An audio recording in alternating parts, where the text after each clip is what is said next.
be, if there's biblical precedent, we need to go with biblical precedent. If what we know doesn't line up with biblical precedent, then what needs to change? What you know. What you know. And that happens as we are open enough to embrace change and to realize that we don't know everything. And there's a great possibility that what we do know, we're going to have to unlearn. And that requires humility. So therein is a challenge for us, because a lot of us are so in love with the way we've done things that we're not willing to let that go to do something else, especially if it was good. Right? He said the worst thing, and God does it on purpose. He'll break inside of a revival that's going great and start something different, and we're wondering, why are you doing this? You know, Peter's involved in this new apostolic revival in Jerusalem. I mean, you know, his shadow's healing people. You know, they're pulling up people that are lame. Everything's going wonderful, and God brings him out of that total, you know, seedbed of revival there, and pulls him over to a place where there's, you know, the Gentiles. And it's like, why would God choose to start another new work over here when this one is functioning just fine? And so if we're not careful, we'll be like, and that's what the Jerusalem church felt like. They felt threatened. What is he doing over there? What's happening? Why is Peter in Antioch? I mean, in Joppa. And now, you know, he's over here talking to Cornelius. He went to eat with, you know. So what's happening? So in the middle of revival, God challenges the mindsets of everybody there and says, listen, I've done this really well, but guess what? I'm going to do something else really well. Because vision has to change as we move along.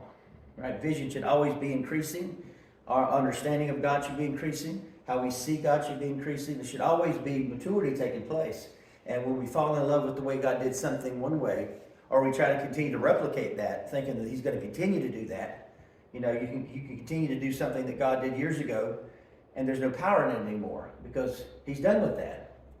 But we want to hang on to those things, you know, and that's been a trait throughout revival, as people really want to hold on to whatever God's doing so much that they wind up persecuting what God does next.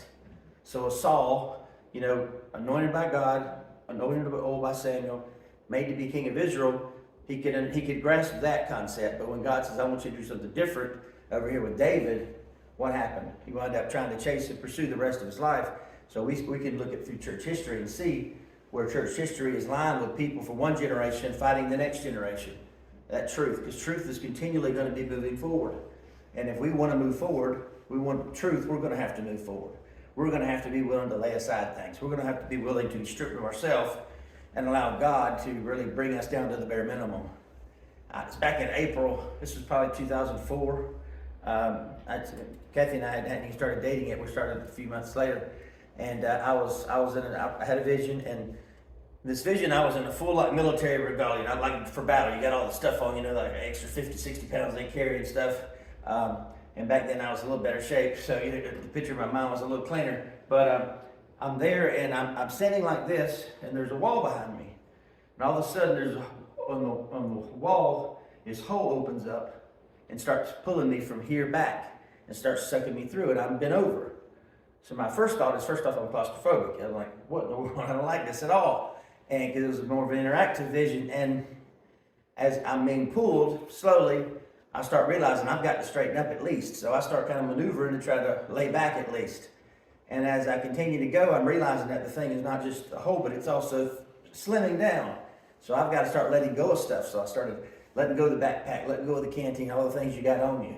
And so when I finally got to the end of it, I come out of the hole like this, and I come out of the hole, and I'm looking, and I'm just dressed in a linen garment, right?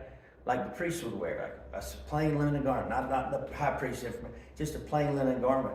And God was showing me that what he wanted to do in my life was he wanted to strip me of all those things that I held so dear, those things that I thought had value, those things that I identified myself with. And what he wanted me to be was a stripped down priest, just to be a minister to him. That was all he needed me to do. All the other things that were in my life, not that they weren't important, but they couldn't go with me to the next phase of where he wanted to carry me with. So the thing that holds a lot of people back is their baggage. They don't want to let go of it. So as we start looking at this concept of spiritual father